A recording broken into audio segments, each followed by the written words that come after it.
Okay, so hello students, welcome to this lecture. So in this lecture, we will discuss about semiconductor diodes.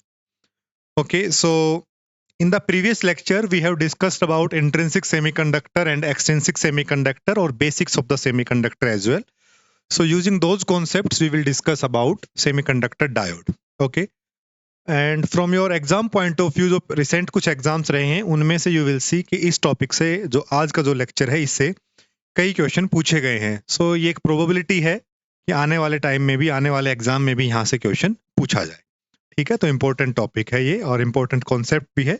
Basis on that अगर हम इसको skip कर देंगे तो आगे भी हमें समझ नहीं आएंगे चीजें. ठीक है, तो ये बेसिक लेक्चर है जो कि इम्पोर्टेंट है एग्जाम पॉइंट ऑफ व्यू से भी और कॉन्सेप्ट पॉइंट ऑफ व्यू से भी. ठीक है, तो शुरू कर लेते हैं. मैं नोट शेयर कर देता हूं, आप भी नोट साथ साथ बना लें और समझें भी साथ साथ ताकि ज्यादा इफिशिएंट हो सके.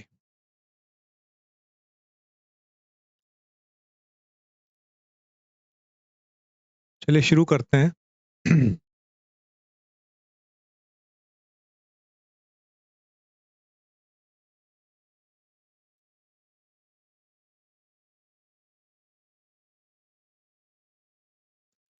ओके, सो अब पी एन जंक्शन की हमें जानकारी है कि जब पी टाइप सेमीकंडक्टर और एन टाइप सेमीकंडक्टर को हम कनेक्ट करते हैं तो एक पी एन जंक्शन बनता है और एक डिप्लेशन लेयर बनती है, डिप्लेशन रीजन बनता है जहां पे एक पोटेंशियल बैरियर होता है और वो पोटेंशियल बैरियर का सिद्धांत जो है वो है कि बाहरी करंट को अपोज करने का. Right, so a P N junction which is known as a diode, and more appropriately we can say it is a crystal diode. Okay, so definition आप लिख लीजिए. A PN junction is known as semiconductor diode or crystal diode. Simply PN junction is known as a semiconductor or crystal diode. Okay, now the representation of this diode is this simple diode like this. Okay, so this way we say P side and this is our N side.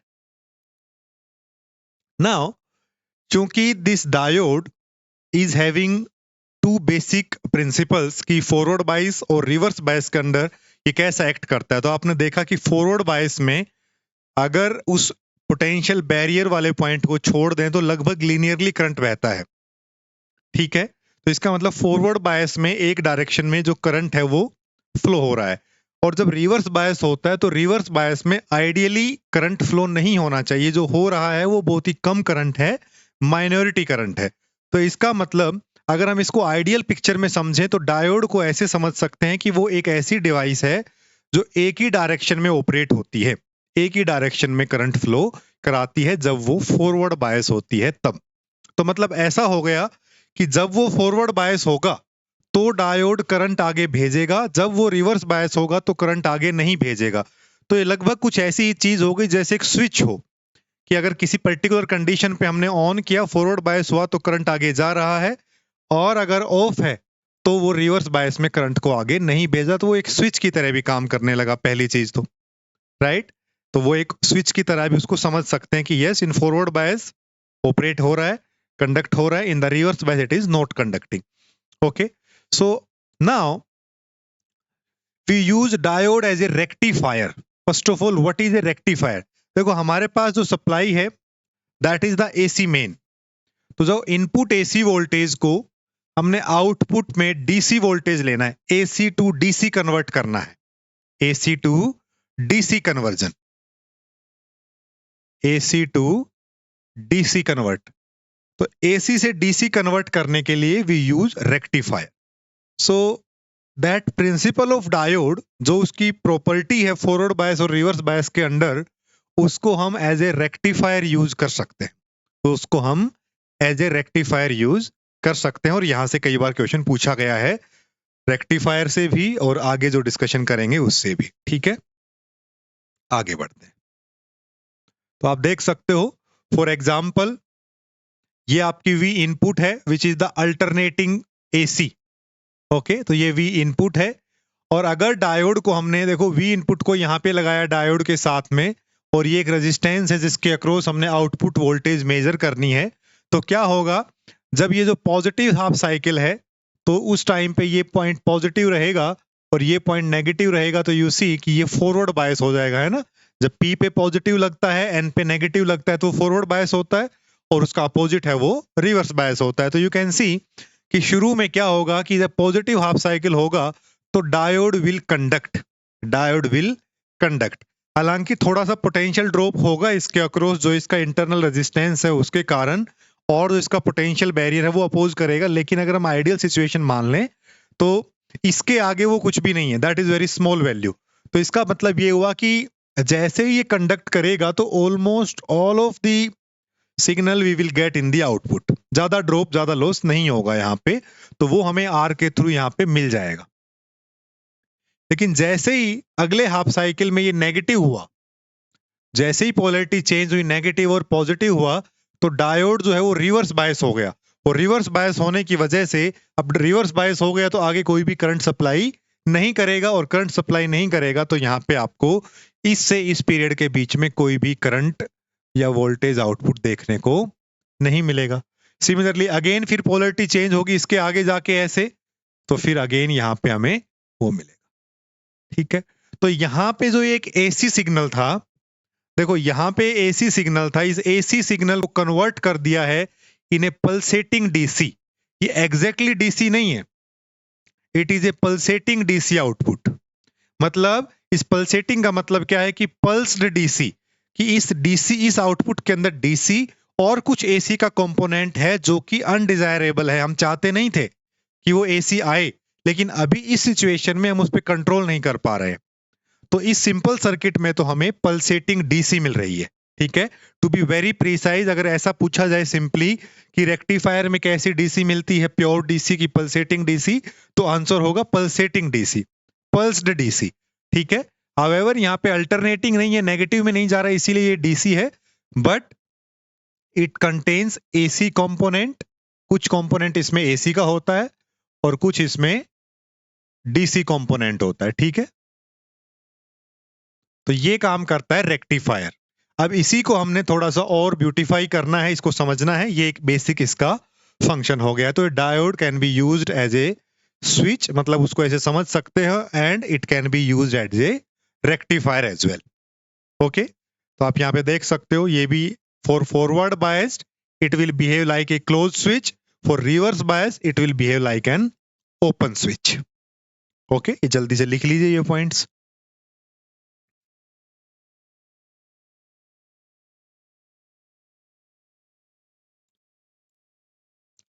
Now, what is the resistance of a crystal diode? So, resistance means the internal resistance of the diode under the forward bias condition and under the reverse bias condition। कि forward bias होगा तो कितना resistance होगा और reverse bias होगा तो कितना resistance होगा। आप लिखने से पहले खुद सोच के देखिए कि जब forward bias होगा डायोड, तो उस टाइम पे अगर हम आइडियल सिचुएशन लेके चलें तो उस जगह पे हमारे पास करंट फ्लो स्मूथ होना चाहिए, वहां पे रेजिस्टेंस मिनिमम होना चाहिए। लेकिन रिवर्स बायस डायोड ये कहता है कि करंट पास नहीं करना चाहिए। तो अगर हम आइडियल रिवर्स डायोड की बात करें तो उसका रेजिस्टेंस इनफाइनाइट होना चाहिए ताकि कोई भी करंट पास ना करे, right. So now you can write down about the resistance that there are two type of resistance of diode: forward resistance and reverse resistance। okay, forward resistance and reverse resistance. तो forward resistance क्या होगा, देखो, forward resistance is the resistance offered by the diode two forward bias. Forward bias input होगी उस time पे जो resistance offer होगा वो फॉरवर्ड बायस, फॉरवर्ड रेजिस्टेंस, और जो रिवर्स बायस ऑपरेशन होगा उस टाइम पे जो रेजिस्टेंस फेस होगा वो रिवर्स बायस कहलाएगा। ठीक है, तो फॉरवर्ड बायस के अंडर जो होगा वो फॉरवर्ड रेजिस्टेंस, जो कि बहुत कम होता है, और इसको अगर डीसी और एसी दोनों के लिए डिफाइन कर सकते हैं तो डीसी में देखो, डीसी फॉरवर्ड रेजिस्टेंस, रेजिस्टेंस क्या होगा, V is equal to I R से V अपॉन आई सिंपली। तो जो DC voltage across the diode divide by the DC current, और अगर एसी रेजिस्टेंस देखना है तो AC voltage across the diode divide by the current value. Okay, ये forward resistance हो गया। इसके बाद आता है रिवर्स रेजिस्टेंस। तो रिवर्स रेजिस्टेंस देखो, ये क्वेश्चन यहां से एक बनता है कि आइडियल डायोड का रिवर्स रेजिस्टेंस कितना होता है। What is the value of reverse resistance of an ideal diode. तो आइडियल डायोड एक्चुअल में तो, प्रैक्टिस में तो एग्जिस्ट नहीं करता है, बट थ्योरेटिकल कॉन्सेप्ट तो है। तो उसके अकॉर्डिंग इनफाइनाइट रेजिस्टेंस उसका होना चाहिए कि कोई भी करंट उससे पास नहीं करना चाहिए। तो इनफाइनाइट इसका आंसर हो जाएगा, ठीक है। तो generally it is very large, yes it is. और फॉरवर्ड रेजिस्टेंस जो है वो हमने लिखा भी है यहाँ पे कि forward resistance is more significant, क्योंकि हम ज्यादातर जो यूजेस हैं वो डायोड के देखते हैं फॉरवर्ड बायस में। लेकिन ये बात एकदम सही भी नहीं है। बहुत सारे ऐसे केसेस भी हैं जिनमें रिवर्स बायस मोड में diode is used as an important tool. Okay, तो ये ध्यान रख लेना है कि रेजिस्टेंस इनफाइन, जब रिवर्स में होगा तो इनफाइनाइट होता है, और फॉरवर्ड में होता है तो लो होता है, ठीक है। और देखो एक नंबर भी लिखा है कि जर्मेनियम डायोड का अगर देखो कि रिवर्स रेजिस्टेंस और फॉरवर्ड रेजिस्टेंस का रेशियो कितना है, सो इट इज 40,000:1। देखो रिवर्स रेजिस्टेंस कितना ज्यादा है और ये कितना कम है, तो इतना डिफरेंस है। और सिमिलरली अगर सिलिकॉन के लिए देखो तो million:1 है यहाँ पे। तो reverse resistance is more than the forward resistance. I hope it is clear. Okay, आगे बढ़ते हैं। एक equivalent circuit of A diode. Equivalent circuit का मतलब क्या होता है? देखो डायोड है, उसका इक्विवेलेंट सर्किट, आपको क्या फील आ रही है इसको सोच के कि ऐसे इलेक्ट्रिक एलिमेंट्स का कॉम्बिनेशन जो डायोड को रिप्लेस कर सके और इफेक्ट एज इट इज रहे। भाई डायोड को हटा दें और इलेक्ट्रिक एलिमेंट्स उसमें लगा दें, such that overall function will remain same. तो वही तो इक्विवेलेंट सर्किट होगा कि डायोड को किन इलेक्ट्रिक एलिमेंट्स के कॉम्बिनेशन से हम रिप्लेस कर सकते हैं, that is the equivalent circuit of the diode. तो देखो,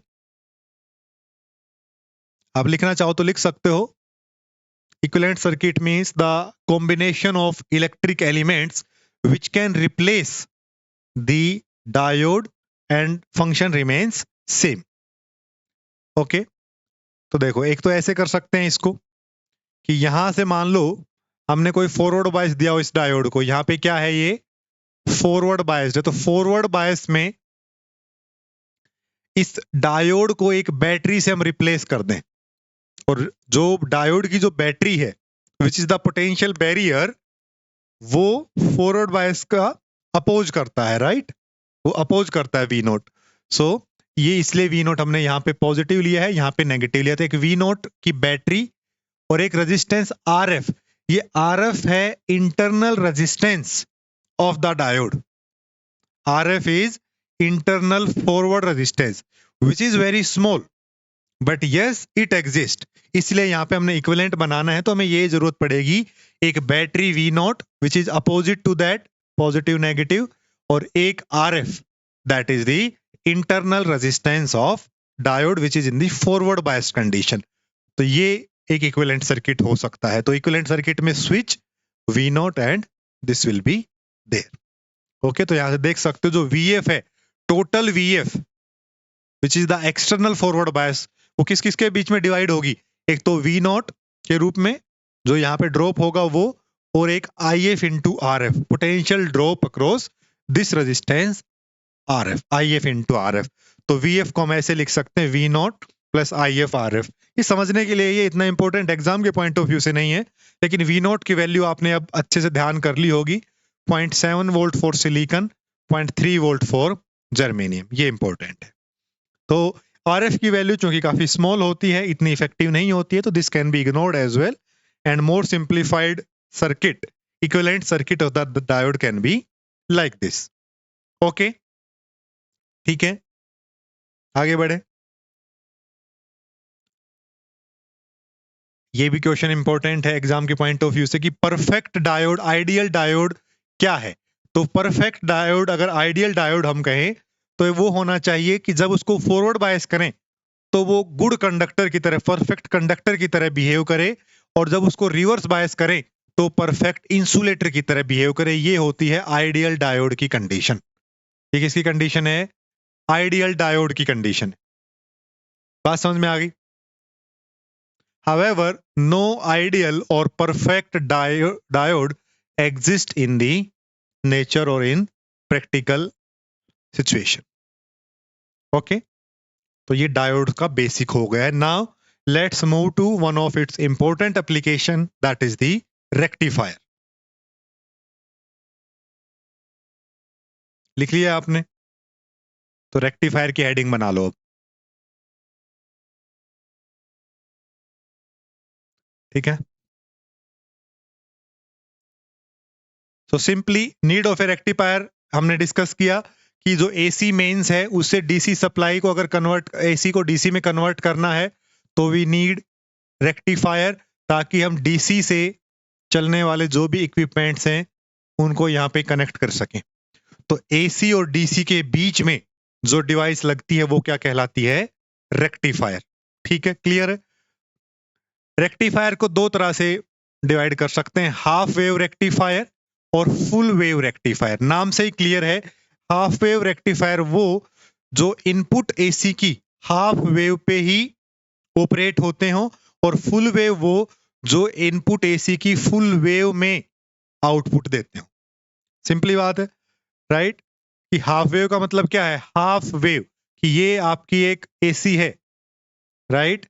तो अगर यहां से इसके बाद ये रिपीट हो रही, ये इसका वन पीरियड है, तो हाफ वेव का मतलब है कि सिर्फ एक हाफ में इस पे ही आपको डीसी आउटपुट मिलेगी, उसके अलावा ये स्विच ऑफ रहेगा। और फुल वेव का मतलब क्या है? कि यहां भी आउटपुट मिलेगी और इस रीजन में भी आउटपुट मिलेगी जब से साइकिल ऐसा होगा, तो वो कहलाएगा फुल वेव। तो ये भी आप समझ सकते हो कि इफिशियंसी भाई यहाँ पे सिर्फ हाफ वेव में सिर्फ एक हाफ साइकिल यूज हो रही थी, और फुल वेव में कंप्लीट वेव के कोरस्पॉन्डिंग इफिशियंसी आपको मिलेगी, आउटपुट मिलेगी। तो efficiency of full wave is actually the double of the half wave rectifier। ठीक है, efficiency of full wave rectifier is double than the half wave rectifier। ये आगे भी लिखेंगे लेकिन यहां से समझ सकते हो। तो चलिए शुरू करते हैं हाफ वेव रेक्टिफायर को।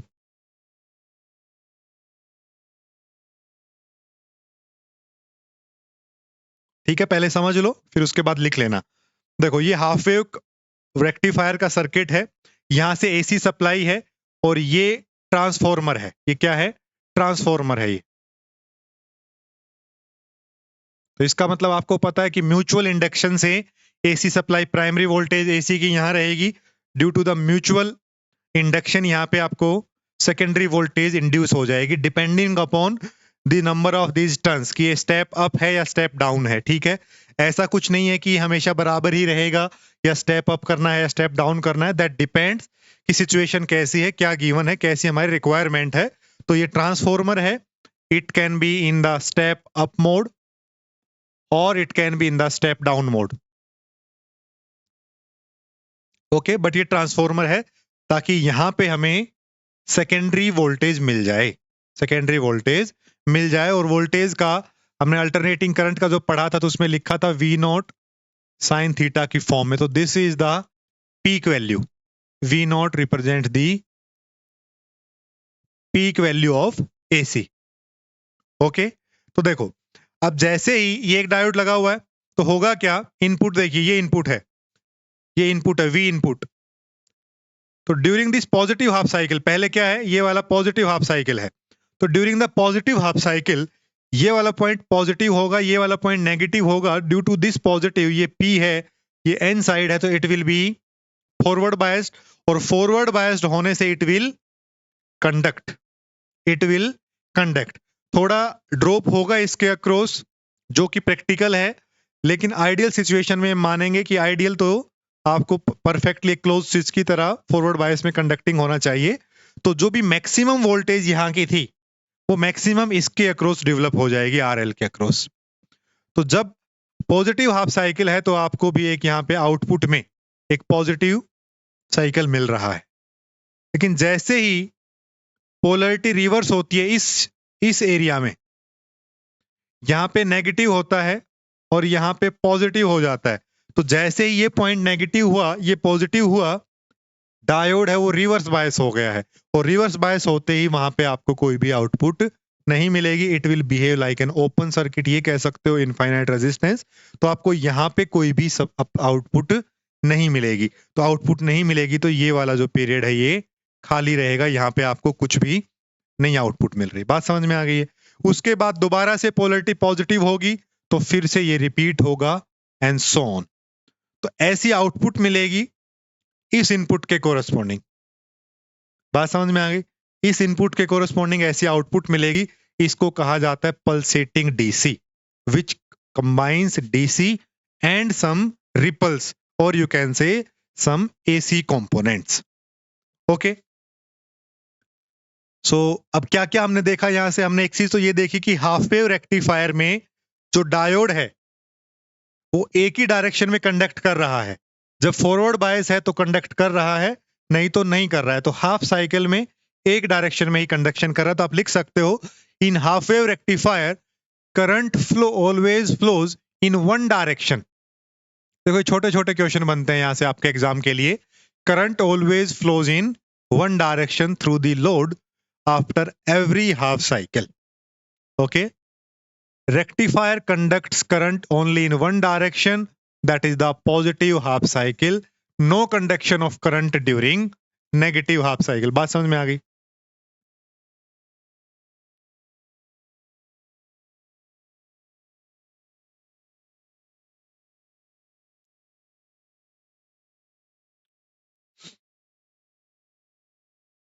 अब देखो कुछ पॉइंट्स लिख लो, पॉइंट्स के रूप में थोड़ा ज्यादा क्रिस्पी रहेगा आपके लिए। Generally AC supply is given from the transformer. AC supply किससे दी गई है? ट्रांसफॉर्मर के थ्रू, ताकि आपके पास एक मार्जिन रहे स्टेप अप स्टेप डाउन करने का और डायरेक्ट एसी मेन से रेक्टिफायर को कनेक्ट ना करने का, डायोड को डायरेक्ट एसी मेन से कनेक्ट ना करने का। राइट, तो दो फायदे हैं ट्रांसफॉर्मर यूज करने के कि एक तो आप स्टेप अप स्टेप डाउन कर सकते हो, दूसरा it can isolate the rectifier circuit directly from the AC mains. Okay, now output across the load is actually pulsating DC, और यहां पे आप लिख सकते हो pulsating DC means DC plus some AC component, और एसी कंपोनेंट को ripple कहा जाता है over DC. The pulsating DC can be further smooth with the help of filter circuit. अब वो हमारा बाद का टास्क है कि जो ये आउटपुट हमें मिली इसको स्मूथ कैसे करना है, इसके जो रिपल्स उनको खत्म कैसे करना है या कम कैसे करना है, मिनिमाइज कैसे करना है, और इसको ज्यादा स्मूथ डीसी बनाना है। वो बाद का टास्क है, लेकिन रेक्टिफायर इतना ही कर सकता है अभी के लिए। ठीक है, तो अब ये बात क्लियर हो गई होगी आपको कि आउटपुट में आपको रेक्टिफायर से क्या मिलने वाला है। ठीक है जी, एक ये बड़ा इंपॉर्टेंट पॉइंट है कि फ्रीक्वेंसी, आउटपुट फ्रीक्वेंसी और इनपुट फ्रीक्वेंसी दोनों में क्या रिलेशन आएगा, कि डबल है कि सेम है। अब देखने से लग रहा है कि देखो फ्रीक्वेंसी को पहले डिफाइन करो कि कब एक वेव फॉर्म अपना पूरा साइकिल कंप्लीट कर रही है और कब वो रिपीट करना शुरू करती है। तो देखो अगर ये इनपुट है तो इनपुट 0 से 2 पाई पे एक कंप्लीट वेव है यहां तक, उसके बाद यहां से शुरू होगी अगली वेव। राइट, सो 0 से लेके 2 पाई जो है ये इसका पीरियड है, 0 से 2 पाई। 2 पाई के बाद ये रिपीट हो रही है, तो एक वेव फॉर्म कब कंप्लीट हो रही है? 0 से 2 पाई में। इसी तरह यहां पे देखो, ऐसे मत सोचना कि इसकी फ्रीक्वेंसी इससे हाफ होगी, नो, बिकॉज अब ये एक इनपुट, ये एक वेव फॉर्म है, ठीक है, यहां पे खाली है, सेम वेव फॉर्म दोबारा जाके यहां पे मिल रही है आपको, तो इसकी भी फ्रीक्वेंसी, ये वाली वेव फॉर्म भी दोबारा 2 पाई के बाद ही रिपीट हो रही है, पहले रिपीट नहीं हुई है। अगर ये यहां पे मिल जाती तो सिचुएशन हम कह सकते थे, लेकिन अभी आप देखो कि यहां से जो 2 पाई 0 से 2 पाई का था वो यहां भी 0 से 2 पाई पे जाके ही वेव फॉर्म रिपीट हो रही है। यहां पे पाई से 2 पाई पे रिपीट नहीं हो गई, पाई से 2 पाई खाली चल रहा है। तो at the end of the average if you will see, तो आपको पता चलेगा कि भाई 0 से 2 पाई तक एक ही पॉजिटिव आया, फिर 2 पाई से आगे तक जाके देखा एक ही पॉजिटिव आया, this way. Okay, so output frequency is equal to input frequency. Output frequency is equal to input frequency in half wave rectifier. Okay, then the efficiency of half wave rectifier, वैसे आपको exam के point of view से तो इसकी direct value ध्यान रखनी है, but मैं एक बार बता देता हूं कि कैसे इसको कैलकुलेट कर सकते हैं, ठीक है। So efficiency of half wave rectifier कैसे निकालेंगे? इफिशियंसी क्या होती है? इफिशियंसी होगी कि इफिशियंसी किसी भी डिवाइस की क्या होती है कि कितनी इनपुट के कोरस्पॉन्डिंग आपको कितनी आउटपुट मिल रही है।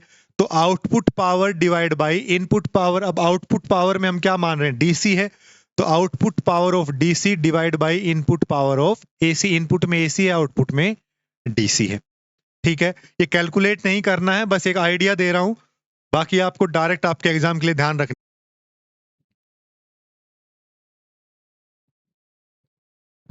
ओके, तो जो आउटपुट पावर डीसी है उसमें यू सी आई एवरेज और आई डीसी इज यूज्ड। इसको ऐसे कैलकुलेट कर सकते हैं 1/2 pi, that is the period, and 0 to pi पे ही हमें करंट मिल रहा है डीसी में। हाफ वेव रेक्टिफायर में 0 to पाई मिल रहा है, तो आई एवरेज निकाल सकते हैं, वी डी सी भी फिर इसी अकॉर्डिंग आ जाएगी, और power DC I square R से हम कैलकुलेट कर सकते हैं। सिमिलरली जब एसी पावर यूज करेंगे तो जो इफेक्टिव वैल्यू ऑफ करंट है that is I R M S here, so I square R effective. तो इसको ऐसे आपको कोई जरूरत नहीं है इसके एक्सप्रेशन की, आपको अल्टीमेटली ये वैल्यू ध्यान रखने की, maximum efficiency of A half wave rectifier is 40.6%। Okay, ये क्वेश्चन आपसे पूछा जाएगा 40.6%। ये मैंने एक आइडिया दिया है कि कैसे कैलकुलेट करते हैं, इस एक्सप्रेशन की आपके एग्जाम के पॉइंट ऑफ व्यू से तो जरूरत नहीं है, ठीक है। तो 40.6 is this. So now let's move to the full wave rectifier. So full wave rectifier, as name suggests, it utilizes the full wave of input and conducts for both cycles. Okay. So full wave rectifier का बना लीजिए।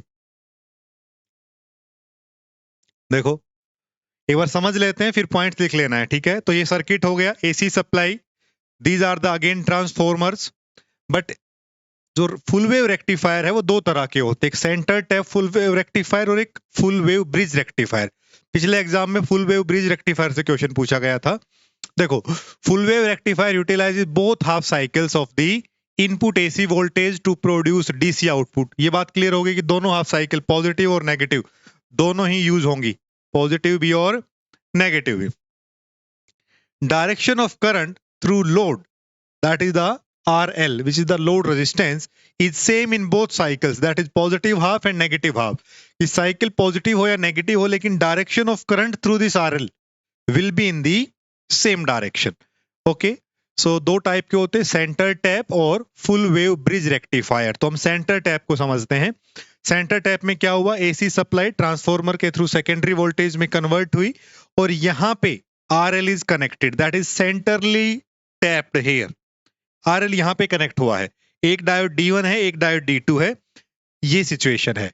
सो now let's start the discussion कि जब positive half cycle आएगा तो positive half cycle पे यहां पे पॉजिटिव होगा, यहां पे नेगेटिव होगा, राइट, यहां पे नेगेटिव, यहां पे positive at this and. So D1 will conduct, diode D1 will be forward biased and it will conduct, diode D2 will be reverse biased and it will not conduct।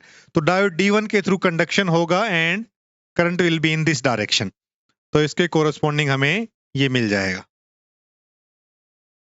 लेकिन इसकी जो अगर maximum value की बात करें ये वाली, तो वो थोड़ा कम होता है आउटपुट में। कारण ये है कि ये दो में डिवाइड हो चुके हैं यहाँ पे वी नोट अभी, ठीक है, तो वो उतना ही जाता है। ओके, उसके बाद जैसे ही साइकिल अब रिवर्स हुआ, सो अगेन यहाँ पे नेगेटिव, यहाँ पे रख लेते हैं, यहाँ पे नेगेटिव, यहाँ पे positive, positive negative. So negative positive होने से D1 will not conduct, D2 will conduct this time. तो D2 जब कंडक्ट करेगा, so it will move through this way, so this will be the direction. तो RL के through the direction of current will be same. तो again this way, ये किसकी वजह से आया, D1 की वजह से, और ये किसकी वजह से है, D2 की वजह से, ये किसकी वजह से है, D1 की वजह से, ऐसे चलता चला जाएगा, ठीक है। तो मतलब corresponding to the full wave of AC, DC is produced in both cycles. तो जो यहां पे खाली रह रहा था वहां पे हाफ वेव में, अब वो नहीं है इधर, ठीक है।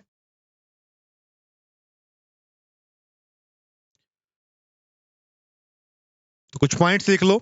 ये तो हमने लिख ही लिया है कि पॉजिटिव में क्या होगा, इन both cycles current through RL will B in the same direction. ये क्वेश्चन ब्रिज वेव रेक्टिफायर से पूछा था पिछली बार, तो ऐसा ही यहाँ से भी पूछा जा सकता है कि आरएल के थ्रू करंट जो है वो सेम डायरेक्शन में होगा। ये बड़ा इंपॉर्टेंट क्वेश्चन है, पीक इनवर्स वोल्टेज। देखो पीक इनवर्स वोल्टेज पीआईवी, इसके बारे में हमने पढ़ा कि मैक्सिमम रिवर्स बायस वोल्टेज कितनी होगी across the diode, that is 2V0। Half wave में it was simply V0। Half wave rectifier में पीक इनवर्स वोल्टेज होती है V0, मतलब रिवर्स बायस मोड में मैक्सिमम कितनी वोल्टेज डायोड के अक्रॉस आ रही है, that is peak inverse voltage. तो हाफ वेव रेक्टिफायर में होती है V0, यहाँ पे होती है 2V0। कारण क्या है, ज्यादा डिटेल में नहीं जाएंगे, जस्ट एक बता रहा हूं कि जब ये फॉरवर्ड बायस होगा, ये रिवर्स बायस है, तो हमने जो रिवर्स बायस जो नॉन कंडक्टिंग डायोड है उसके अक्रॉस कितनी वोल्टेज उस टाइम पे होगी वो हमने देखनी है। So as this will conduct, तो जो voltage across RL will be almost V0, क्योंकि ये तो बहुत कम होता है, D1 के अक्रॉस तो ड्रॉप बहुत कम होगा, तो almost V0 will be across the RL। And again, if we utilize the Kirchhoff's voltage loop here in this loop, so this V0 will occur across this. जब Kirchhoff's law लगाएंगे तो you can see यहां से आपका ये V0 और जो इसके अक्रॉस होगी वो ऐड होगी and corresponding to this. Okay, तो ये ध्यान रखना है, it will be 2V0, twice of the peak value. That is the correct one. Okay, whole of the secondary voltage appears cross diode, non conducting diode. Okay, DC output थोड़ी कम होती है, वो हमने डिस्कस किया कि क्यों होती है, ये भी पॉइंट लिख लो। उसके बाद and this full wave rectifier will be good if diodes have high peak inverse voltage, क्योंकि इसमें डबल जाती है ना, तो उन डायोड्स अगर इसको यूज करना है तो अच्छा होगा कि डायोड्स हैं वो हाई पीक इनवर्स वोल्टेज वाले यूज किए जाएं। तो ये पॉइंट इतना इंपॉर्टेंट नहीं है, बट आपको पीक इनवर्स वोल्टेज की वैल्यू पता होनी चाहिए, that is 2V0। So now let's move to the full wave bridge rectifier. ये इंपॉर्टेंट है, full wave bridge rectifier. So this is the arrangement. इसमें 4 डायोड होते हैं, सेंटर टैप में 2 होते थे, तो इसमें नंबर ऑफ डायोड कितने हैं, 4 डायोड होंगे। कैसे लगे हुए हैं, again here is the transformer. तो ट्रांसफॉर्मर के बाद जो डायोड्स लगे हैं they are in the bridge form. तो देखिए कैसे इनको ध्यान रखा जा सकता है, जो डायगोनली अपोजिट है they are in the same direction, और ये दोनों सेम तरह से लगे हुए हैं, ठीक है। तो D1, D4, D2, D3, ये जो RL है इसके अक्रॉस हम आउटपुट देखते हैं। इस RL को यहाँ पे भी लगा सकते हैं और कभी कभी ये RL यहाँ भी लगा होता है, ठीक है। तो कंफ्यूज नहीं होना है, that depends upon the terminology की कैसी यूज की हुई है। Okay, so D1 and D3 और D2 एंड D4 का पेयर आप ध्यान रखिए। अब देखो होता क्या है, जैसे पॉजिटिव हाफ साइकिल आती है तो पॉजिटिव हाफ साइकिल यहाँ पे है, नेगेटिव यहाँ पे है, यहाँ पे मैक्सिमम V0 अक्रॉस दिस होगी। देखो तो जैसे ही पॉजिटिव होगी तो D1 विल फॉरवर्ड बायस और D4 होगा वो रिवर्स बायस्ड होगा, तो D4 कंडक्ट नहीं करेगा। सिमिलरली जैसे ही नेगेटिव होगा तो D2 भी कंडक्ट नहीं करेगा, D3 ये नेगेटिव पॉइंट है corresponding to that, and this will be positive here, so this will be conduct. So D1 और D3 these two diode will conduct।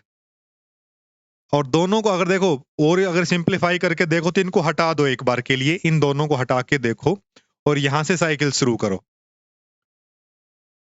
D3 and D1 they will come in series, that is very important point कि जो भी diode conduct करेंगे they will be in the series। Similarly जैसे ये reverse bias होगा negative positive, तो negative पे D1 काम नहीं करेगा, D3 काम नहीं करेगा, D2 और D4 दे विल कंडक्ट, वो फॉरवर्ड बायस हो जाएंगे। तो इसका मतलब कि जो भी डायोड जब कंडक्ट कर रहे हैं वो एक दूसरे के साथ सीरीज में हैं, और जब वो एक दूसरे के साथ सीरीज में है तो उनका मतलब ये हुआ कि जब भी ये रेक्टिफायर काम कर रहा है उस टाइम पे current through the diode remains same, क्योंकि जो भी कंडक्ट कर रहा है उसके थ्रू सेम है क्योंकि वो सीरीज में है, राइट। तो एक क्वेश्चन तो ये बन गया। और देखो जब पॉजिटिव हाफ साइकिल था तो D1 और D3 कंडक्ट कर गए, उनके कोरस्पॉन्डिंग मिल गई, और D2 और D4 in the reverse bias. And always इसको सिंप्लीफाई मैं करके नहीं बता रहा हूं क्योंकि उसकी जरूरत नहीं है, अदरवाइज इस सर्किट को हम सिंप्लीफाई करके देख सकते हैं कि जो डायरेक्शन ऑफ करंट होगी through RL that will be same, that will be same. ठीक है, तो अगर आप चाहो तो ये प्रैक्टिस खुद से कर सकते हो। एक बार फॉरवर्ड बायस लेना और फॉरवर्ड बायस में इसको जो रिवर्स बायस उनको हटा देना और देखना सर्किट में फ्लो कैसे हो रहा है। उसके बाद जब दूसरा वाला बायसिंग लो या अपोजिट साइकिल लो तो जो हट रहे हैं उनको हटा के और फिर जो कंडक्ट कर रहे हैं उनको लगा के देखना, तो आपको पता चल जाएगा कि आरएल के थ्रू हमेशा जो करंट की डायरेक्शन है वो हमेशा सेम ही है, तो इसीलिए वो दोनों पॉजिटिव में आए हुए हैं। ठीक है, अगेन D1 D3, तो यहाँ पे भी हमें फुल वेव यूटिलाइजेशन मिलती है। बस ध्यान यहाँ पे जो छोटे क्वेश्चंस के पॉइंट ऑफ व्यू से क्या है कि जो डायोड्स कंडक्ट करते हैं वो सीरीज में होते हैं, उनके थ्रू करंट भी सेम होता है और आरएल के थ्रू जो करंट की डायरेक्शन है वो भी सेम होती है। ठीक है, तो ये वही चीजें लिखी हुई हैं। So in both cycles direction of current will be same. Peak inverse voltage of each diode is equal to maximum voltage across the secondary. This is important. This is important here. कि इनके across जब हम peak inverse voltage मतलब जब दो forward bias हो रहे हैं और जो जो रिवर्स बायस रह गए, फॉर एग्जांपल पॉजिटिव और नेगेटिव, तो D1 और D3 कंडक्ट कर गए, उस टाइम पे जो D4 और D2 इनको अगर आप देखोगे इनके अक्रॉस कितनी वोल्टेज डेवलप हुई, that is peak inverse voltage under the reverse bias condition. So that will remain same, that is V0, जितनी इसके अक्रॉस मैक्सिमम है वही आएगी। तो हाफ वेव हो या फुल वेव ब्रिज हो, दोनों में पीक इनवर्स वोल्टेज V0 ही होगी, लेकिन सेंटर टैप में 2V0 आती है। उसका कारण था क्योंकि RL उनके बीच में था तो वो वोल्टेज भी कंट्रीब्यूट करती थी। ठीक है, इसमें ऐसा नहीं करेगा।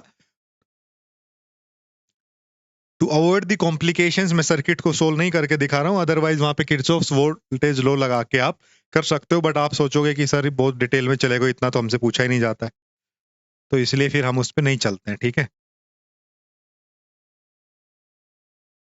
अगेन यू कैन सी, अब इसकी जो आउटपुट है that is twice that of centre tap circuit, क्योंकि उसमें तो हाफ हो गई थी, तो आउटपुट आ तो पूरी साइकिल में रही है, लेकिन उसकी जो आउटपुट कितनी आ रही है वो मैं कह रहा हूं कि वो डबल होगी as compare to centre tap, क्योंकि उसमें तो V0 सेकेंडरी का डिवाइड हो गया था दो में। ठीक है, output frequency will be twice of input frequency, so F out will be equal to 2F in. Okay, efficiency of a full wave rectifier, चाहे वो सेंटर टैप्ड हो या फिर वो ये वाला ब्रिज वेव हो, दैट इज 81.2%, तो उसका एग्जैक्टली डबल है 40.6 का। ठीक है, तो डबल होती है। क्लियर है? अब जो रेक्टिफायर की आउटपुट आई है उस पर थोड़ा सा डिस्कशन कर लेते हैं, यहां से भी क्वेश्चन पूछा गया था।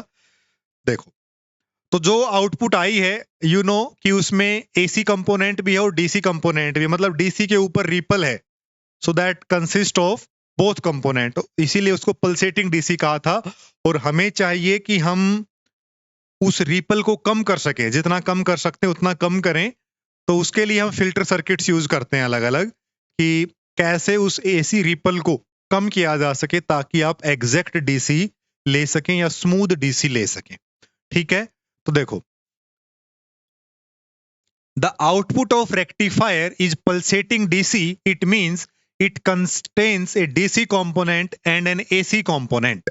The AC component is responsible for this pulsation. और कोई भी वेव है जो मतलब only not only this is the alternating waveform, अगर हमें ऐसी भी मिल रही है तो it means it contains the DC AC component. Okay, so any wave which varies in a regular manner, कोई भी वेव जो एक रेगुलर पैटर्न में रिपीट होती है, हैव एन एसी कंपोनेंट, ये बड़ा इंपॉर्टेंट पॉइंट है। ठीक है, so the AC component is actually known as ripple in the wave and this ripple is undesirable, ये हमारी नीड नहीं है बट ये आ रहा है। The smaller the AC component more better will be the rectifier, ripple factor जितना कम होगा, जितने कम रिपल्स होंगे, हमारा जो रेक्टिफायर है that will be more better. Smaller will be the AC ripple or AC component, more better will be the rectifier. Okay, so ripple factor को define कैसे करते हैं, रिपल फैक्टर की वैल्यू भी पूछ ली जाती है। देखो रिपल फैक्टर अब आपको पता है कि कितना RMS value of AC component divide by value of DC component, कि कितना एसी आ रहा है corresponding to the DC value. तो अगर ये देखो ये वैल्यू आई डीसी को रिप्रेजेंट कर रही है तो this is known as the ripple, जो इसके साथ सुपर इम्पोज होके हमें एक फॉर्म में दिख रहा है, right. So in half wave rectifier ripple factor is 1.21। तो देखो AC बाई DC इज 1.21, इसका मतलब AC कंपोनेंट ज्यादा है, इसीलिए हाफ वेव रेक्टिफायर का रिपल फैक्टर ज्यादा है, वहां पे AC कंपोनेंट ज्यादा आता है as compare to DC component. लेकिन in full wave rectifier the ripple factor is 0.48। दोनों क्वेश्चन इंपॉर्टेंट है, ठीक है।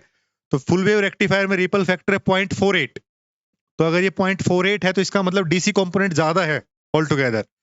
तो it is better than the half wave rectifier in this sense also, एक तो इफिशियंसी में और दूसरा रिपल फैक्टर में। रिपल फैक्टर इसका 0.48 है, that is nearly less than half, half से भी थोड़ा कम है, ठीक है। 0.6 से भी देखो 0.4 की तरफ है, तो इसका जो एसी कंपोनेंट है वो कम है, रिपल जो है इसमें कम है।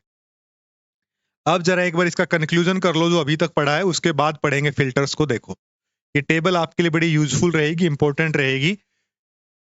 हाफ वेव रेक्टिफायर में जो नंबर ऑफ डायोड है वो 1 होता है, सेंटर टैप में 2 होता है, ब्रिज वेव में 4 होता है। इफिशियंसी की अगर बात करें 40.6% for half wave, 81.2% for full wave both. Ripple factor 1.21 और यहाँ पे 0.48।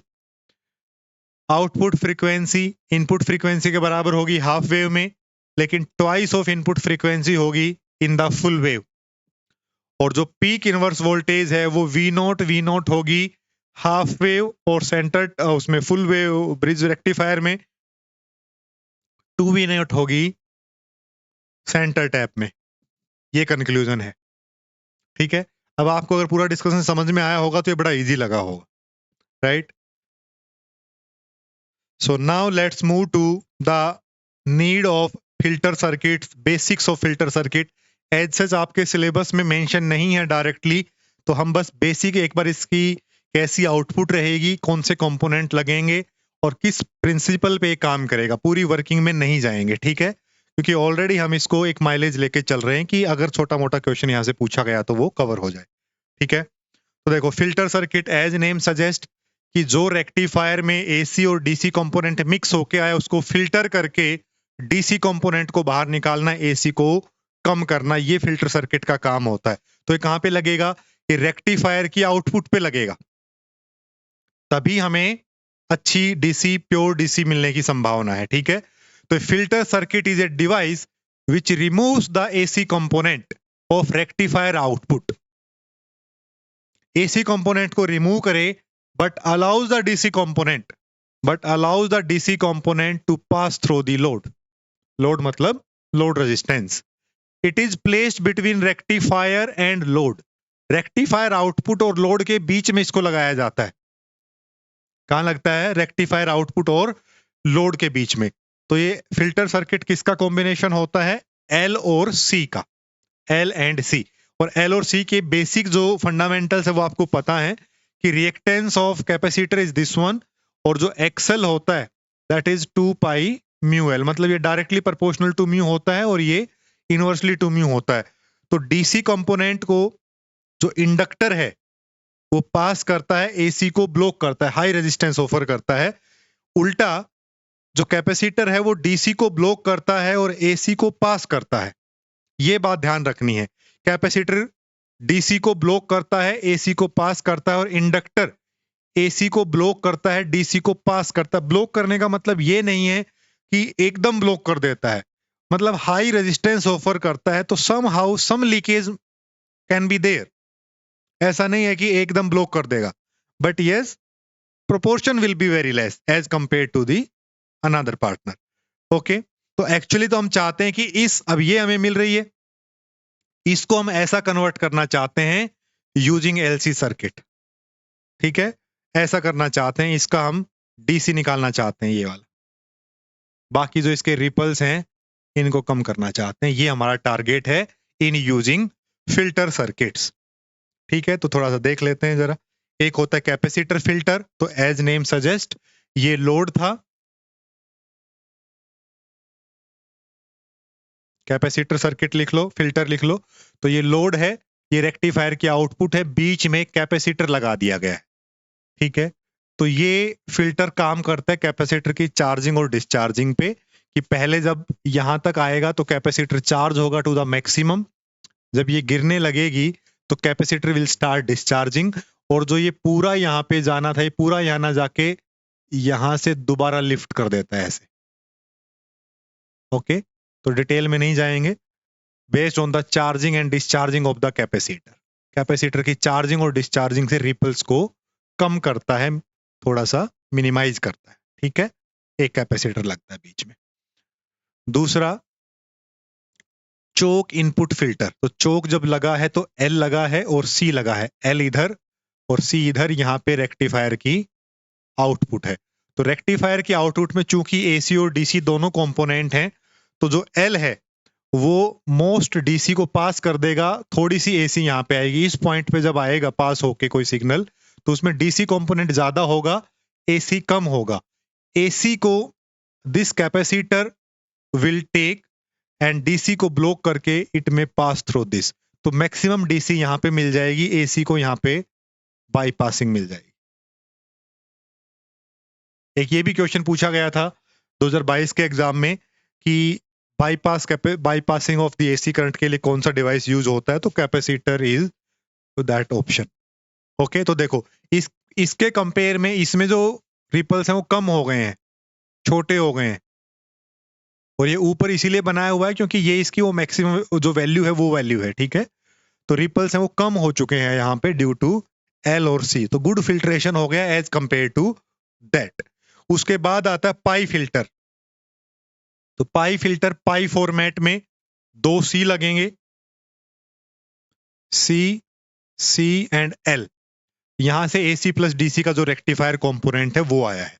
तो जैसे यहां पे आया है तो एसी के बाद यहां पे डीसी ज्यादा जाएगा, डीसी ज्यादा जाएगा, फिर भी उसके बाद एल और फिल्टर करके यहां पे ज्यादा डीसी प्रोवाइड करेगा। एसी का कंपोनेंट बहुत ही कम रहेगा, ऑलरेडी जो रहेगा वो बाईपास होगा, and here we can get the DC output. तो इसका जो फिल्ट्रेशन है वो उससे भी ज्यादा है, that is very less ripple and high DC. Okay, so capacitor is use to bypass AC. ये क्वेश्चन जो था उसका आंसर भी यहाँ पे है, ठीक है। तो ये फिल्टर्स होते हैं बेसिक। फिल्टर का क्या काम हुआ, रिपल को कम करने के लिए, डीसी को स्मूथ बनाने के लिए। अभी एग्जैक्ट स्मूथ तो नहीं हुई है, बट यस काफी हद तक हो गई, ठीक है। Now voltage stabiliser. Voltage stabiliser, you know कि अब रेक्टिफायर में प्रॉब्लम ये थी कि हम डीसी स्मूथ तो कर पा रहे हैं, बाकी चीज तो कर पा रहे हैं, लेकिन आउटपुट जो है वो इनपुट पे डिपेंडेंट है, कि फिर input fluctuates a lot, you will see the fluctuation in the output, but somewhere in the electronic devices you know कि हमें वोल्टेज स्टेबलाइजर की जरूरत होती है, कि अगर इनपुट में फ्लक्चुएशन है भी तो भी voltage across the load, voltage across the output will remain same. तो वहां पे हम वोल्टेज स्टेबलाइजर यूज करते हैं, ठीक है। और वोल्टेज स्टेबलाइज करने के कई तरीके होते हैं, उनमें से जो एक डायोड के पॉइंट ऑफ व्यू से है वो जीनर डायोड है। तो ये क्वेश्चन इंपॉर्टेंट है कि वोल्टेज स्टेबलाइजर के लिए कौन से डायोड का यूज किया जाता है, आंसर होगा जीनर डायोड, ठीक है, Zener diode. Okay, this was introduced by an American scientist, that is C. Zener. Okay, तो जीनर डायोड का बेसिक बेसिक देखेंगे, बिल्कुल डिटेल में नहीं चलना है, ठीक है। तो जीनर डायोड के क्या क्या, एक तो रिवर्स बायस मोड में काम करता है। तो जो रिवर्स बायस मोड अभी तक हम सोचते आ रहे थे कि फॉरवर्ड बायस अच्छा है, फॉरवर्ड बायस में काम चल जाता है और रिवर्स बायस तो रोकता ही है, लेकिन Zener diode works on the principle of reverse biasing. Okay, तो पहली इंपॉर्टेंट चीज तो ये हो गई कि जीनर डायोड किस पे काम करता है, it is reverse biased based diode. Okay, the breakdown voltage, देखो ये आपने बनाया था वीआई कैरेक्टरिस्टिक, ये फॉरवर्ड बायस वाला था और ये रिवर्स बायसिंग का था। तो जहां पे ये ब्रेकडाउन हुआ था, जहां पे करंट शूट अप कर गया था इन द रिवर्स बायस मोड, जो ब्रेकडाउन वोल्टेज थी उसको कहा जाता है जीनर वोल्टेज, उसको कहा जाता है जीनर वोल्टेज। और जो करंट है at this voltage that is known as Zener current. That is known as Zener current. तो ये है VZ रिवर्स बायस मोड में, ठीक है। So the breakdown voltage of the reverse bias condition is known as Zener voltage and the sudden increase in current is known as Zener current। Clear हो गए दोनों terms. अब देखो doping के साथ डिप्लीशन लेयर की विड्थ पे भी फर्क पड़ता है और ब्रेकडाउन वोल्टेज पे भी फर्क पड़ता है। तो अगर हैवीली डोप्ड डायोड है, अगर डोपिंग ज्यादा है तो डिप्लेशन लेयर थिन होगी, ठीक है। देखो ये छोटे छोटे क्वेश्चन है यहाँ पे। हैवीली डोप डायोड के लिए डिप्लेशन लेयर थिन होगी और ब्रेकडाउन वोल्टेज है वो भी कम होगी, क्योंकि डिप्लेशन रीजन जब कम है तो ब्रेकडाउन भी जल्दी हो जाएगा। और लाइटली डोप्ड डायोड जो होगा उसकी थिक डिप्लेशन लेयर होगी और हाई ब्रेकडाउन वोल्टेज होगा, ठीक है। उसका हाई ब्रेकडाउन वोल्टेज होगा, तो इसकी काफी शार्प वोल्टेज होती है, ब्रेकडाउन वोल्टेज होती है। Zener diode has sharp breakdown voltage, it is heavily doped, highly doped होता है, ठीक है। और ये इसका रिप्रेजेंटेशन होता है ऐसे। सिंपल डायोड में तो ऐसे था, ऐसे, और यहां पे ये ऐसे है।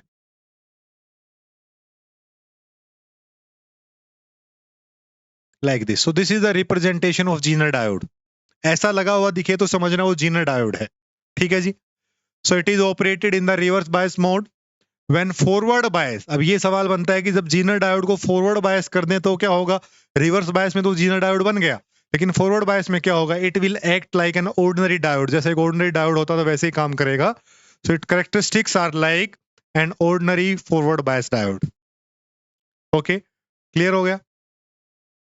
अब देखो बिल्कुल बेसिक बेसिक चीजें। इसकी ऑन स्टेट क्या होगी, अगर ये डायोड यहाँ पे लगा हुआ है VZ, ठीक है, रिवर्स बायस किया हुआ है, यहाँ पे पॉजिटिव है, इधर इधर नेगेटिव है, रिवर्स बायस है। तो लेकिन जो जब ये ऑन तब होगा, अपना इफेक्ट तब करेगा जब reverse bias voltage V is greater than VZ, इसकी जीनर वोल्टेज से ज्यादा होगी, तब ये ऑन होगा रिवर्स बायस। और उसको फिर हम बैटरी से रिप्लेस कर सकते हैं। देखो अपोजिट बैटरी लगा देते हैं। जब भी डायोड को रिप्लेस करना होता है तो अपोजिट बैटरी लगा दो, पॉजिटिव इधर और नेगेटिव इधर, तो ये इसका इक्विवेलेंट सर्किट बन जाएगा। दूसरी तरफ ऑफ स्टेट क्या होगी, जैसे ही रिवर्स बायस वोल्टेज VZ से नीचे गिर जाएगी, it will be like an open, it will be like an open diode, open circuit, and it will no longer be able to conduct. तो IZ will be 0 in the off state. Okay,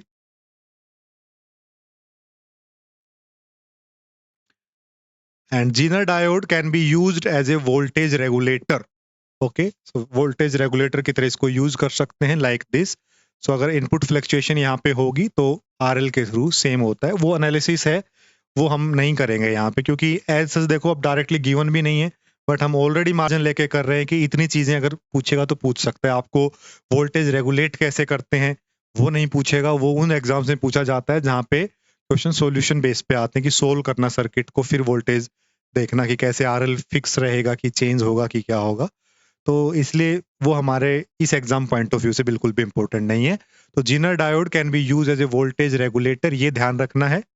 ये एक circuit लगाया है reverse bias का, और Zener will maintain a constant voltage across the load as long as input voltage does not fall below VZ।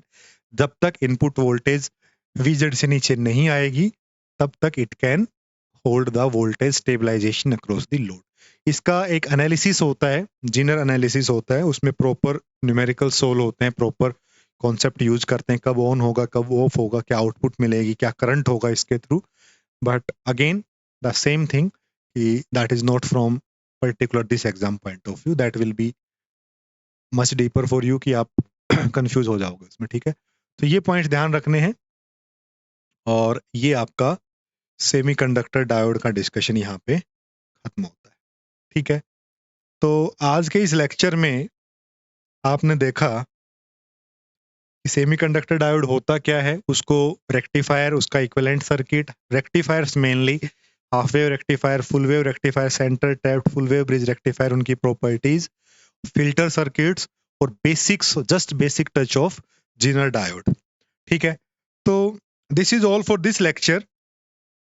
और next lecture में हम जो different type of special diodes हैं उनका थोड़ा सा क्रिस्प डिस्कशन करेंगे कि कौन से डायोड का क्या यूज है, कैसे वो यूजेस में आता है और कब वो वर्क करता है, कब वो वर्क नहीं करता है, क्योंकि उस पे भी क्वेश्चन पूछे जाते हैं कि फोटो डायोड क्या है, टनल डायोड क्या है, वैरेक्टर डायोड क्या है, जिनर डायोड तो हमने पढ़ ही लिया है, एलईडी के बारे में वो छोटे छोटे क्वेश्चन जो पूछे जाते हैं वो भी हम एक शॉर्ट लेक्चर में कर लेंगे, ठीक है।